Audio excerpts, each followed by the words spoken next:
When the Queen of Denmark announced her abdication in her New Year's address, it caused shockwaves in Denmark and around the world. It's being called a shrewd move to save the Danish monarchy and avert disaster after her son's marriage has been beset by rumours of an affair. In a column for The Guardian, Simon Jenkins says King Charles should follow Denmark's example and tell us when he will abdicate. He argues that it puts our archaic system to shame. And Simon Jenkins joins me now. Simon Jenkins, thanks so much for joining us. So it seems a little early in the reign of King Charles to talk about abdication. What's the point? I'm not absolutely sure I said he should tell us now. That may be the headline, getting the better of it. But no, I mean, I'm rather in favour of constitutional monarchy. But honestly, if you're going to have 7 or 8 monarchs around Europe, all of whom are hereditary monarchs, none of them have got any power, but they are heads of state. And if they are really going all to be in their 80s and possibly disabled in some sense, it makes monarchy look very odd. And all I'm saying is I think monarchy, unimportant though it is, just ought to grow up and modernise itself a bit, and that's what I'm suggesting. So what's your preferred date of departure for the king from the throne, then? How long do you think we should give him? As in the case of Denmark, I think he ought to go when he thinks he can't do the job full time. The Queen was obsessed, I know, or we know, with not showing any sense that she couldn't do the job. And she did amazingly well, and she shouldn't be the example for everybody. But in 4 cases that I cite in Low Countries and Scandinavia, they've said, look, I think I'm getting on. I can't do it as intensively as I used to do it. I think I should hand over to my perfectly adequate son or heir, whoever it may be. And that's where we keep modernising the monarchy. Now, hang on. Simon, I've got to pick you up on that. You can't give the example of Scandinavia and the Low Countries. Surely the British monarchy is a different matter altogether. Well, all right. We've been incredibly lucky, frankly. We've had the Queen for half a century. It is conceivable we might have had Prince Andrew. I mean, you've got to be very careful how you organise this. The monarchy depends on popularity. It's entirely dependent on popularity. It's not elected, it's not appointed, it's inherited. You've got to ensure that in the case of some disaster or something going wrong or whatever, or a long illness, you can update it. And all I'm suggesting is you update it in the most obvious way of anybody doing any job. It's time expired. There comes a point where you can't be as active as you used to be. You can't do the things you used to have. And as they've done in the Netherlands, in Denmark, in Belgium, in Spain, they've said, all right, fine. I think the time's come to hand over to my son. And I cannot see what's wrong with that.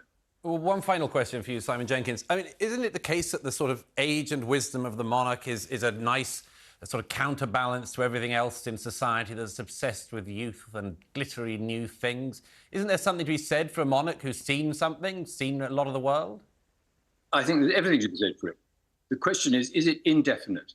I mean, the principle that you in some sense have got to go on until you drop dead, I think is simply absurd. The Queen Victoria, the country was really sort of under a cloud throughout her long illness at the end of her life. It's conceivable that the Queen might have gone on for another 10 years. And her job would have had to have been done by Prince Charles or somebody else. All I'm really saying is, for goodness sake, let's be sensible. The British monarchy is wonderful, it's splendid, it's admired around the world. I think it's over-elaborate, it's over-pompous, it's too extravagant in all sorts of ways. It doesn't look modern. But if it's always going to be done by someone who's in their 80s, it just looks absurd. But all I'm suggesting is, for goodness sake, let's have a sensible system whereby you do abdicate when you think you can't do it particularly well anymore. Got a perfect good heir, there's nothing wrong with that. Let's go ahead with it. OK, well, thank you, Simon Jenkins. I've got a couple of guests in the studio here, but thank you. And I hope you keep on working till you drop dead at any rate. So thank you. I totally agree with you. In the studio now, I have royal historian Tessa Dunlop and also the historian, writer and broadcaster Hugo Vickers. Now, let me first of all ask you both, what do you make of that? What do you make, Hugo Vickers, of Simon Jenkins' argument? Already we should talk about abdication. Well, I don't think he understands the Constitution very well, because there are all sorts of ways that monarchs can disappear if they have to. Tommy Lascelles, who was the Queen's first private secretary and Private Secretary George VI, he said, the monarchy is a bit like a rose bush. Every now and again you have to chop off a head to keep it going. So had we ended up, let's say, with Prince Andrew, I'm sure there would have been a way for him to have been moved to one side. It's actually a very good system. The hereditary monarchy means that you get somebody who's trained from birth for the job.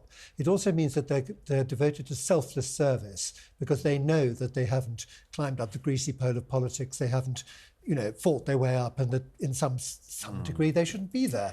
But having got into that position, they then do a very good job. And you saw the fantastic transition from the Queen to Prince Charles, which was very smooth. Couldn't have been better, could it? And you saw it actually even when the Queen wasn't, terribly well in the last year. He stepped in, but then when she reappeared, he stepped aside. So we got to know him in this role. Yeah. I think we already knew him, didn't we? Tessa Dunlop. Well, we knew him, yes, we did. Quite familiar with Charles. We had, yes. We had the then Prince of Wales around for a while. Well, on the retirement of the elderly, I think on the basis of this article written by Simon Jenkins, we should perhaps suggest that he retires pretty damn pronto from The Guardian. It is a lot of guff, and I sit here next to a hardcore believer, sort of evangelical monarchist. I'm monarchist light, and I think we disagree on many things. But if you've got hereditary monarchy, you can't pick or choose. I mean, if we could pick, we'd all have picked Prince William when he had hair to be king, wouldn't he? Let's be frank. Imagine the tinsel and the glitter and the glamour. I'm not so sure that you should inflict this onto Prince William any day that before it actually comes to be, because as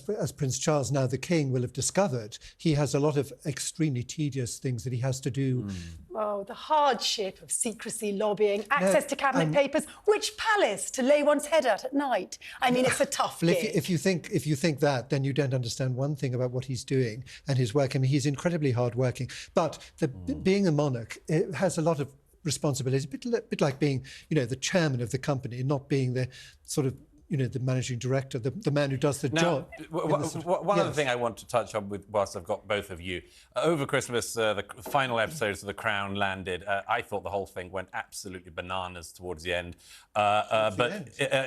You might say earlier seasons, but you've got to admit that this one was especially bonkers. I thought the dream sequence with the Queen and Tony Blair was, I couldn't believe it made it to screen. Anyway, it sort of seems to me to have put to rest the whole question of whether or not The Crown is anti-monarchy or not. Because look at this clip, which really stood out to me from the very end of the series, when we have the late Queen and Duke of Edinburgh standing above what was to be their final resting place in St George's Chapel. I found this amazing.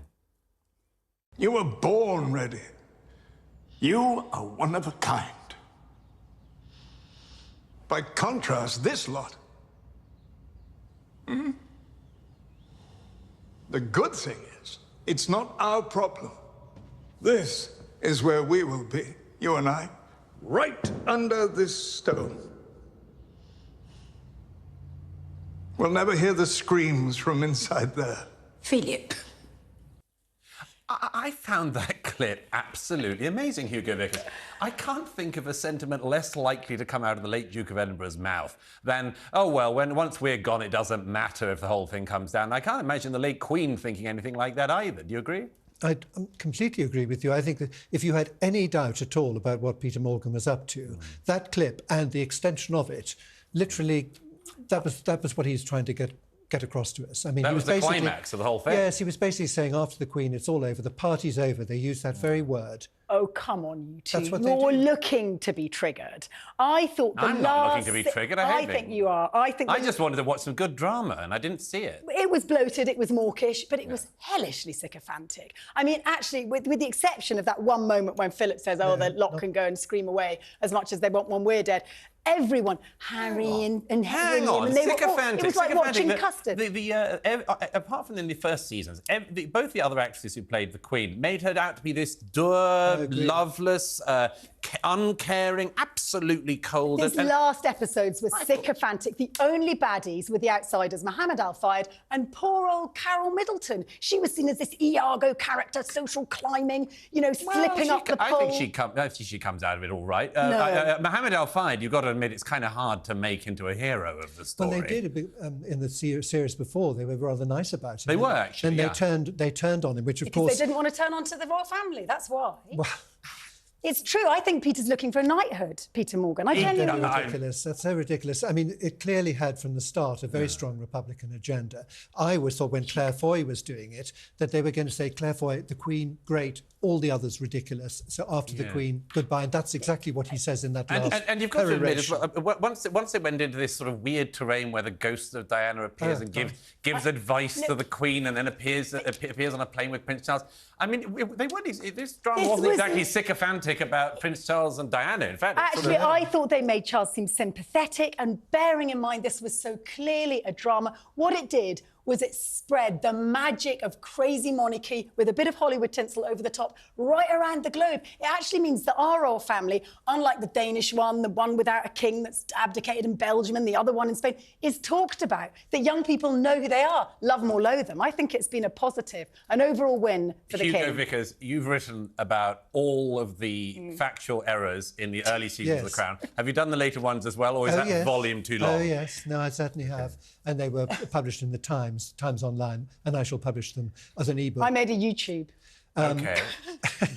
Well, I did that. I did an interview as well about all the things that went wrong. I mean, if you wanted, historically wrong, the Mrs. Thatcher scene when, Geoffrey Howe lumbers out of bed, he makes his speech, she looks depressed. The minister says, come on. And then Dennis says the game's up. And then suddenly she says, I'm going to go and see the Queen and ask her to dissolve Parliament to save my skin. We know she never did that. I felt sorry for the actress playing Princess Margaret. Her neck was going to break. I thought it was just going to snap. And I mean, they couldn't wait to have a go at Princess Margaret. She had a hell of a time at the end. Are we not allowed to depict old age and the cruelty of it and the difficulties? Is that persona non grata? Particularly disgusting, actually, the way they portrayed her. I really did. Yes. But then that's not the only one. I mean, the way they had Prince Philip being blamed for the death of his sister, which I know... That was also bizarre. Anyway, we might not all agree on this, but thank you very much, Tessa and Hugo.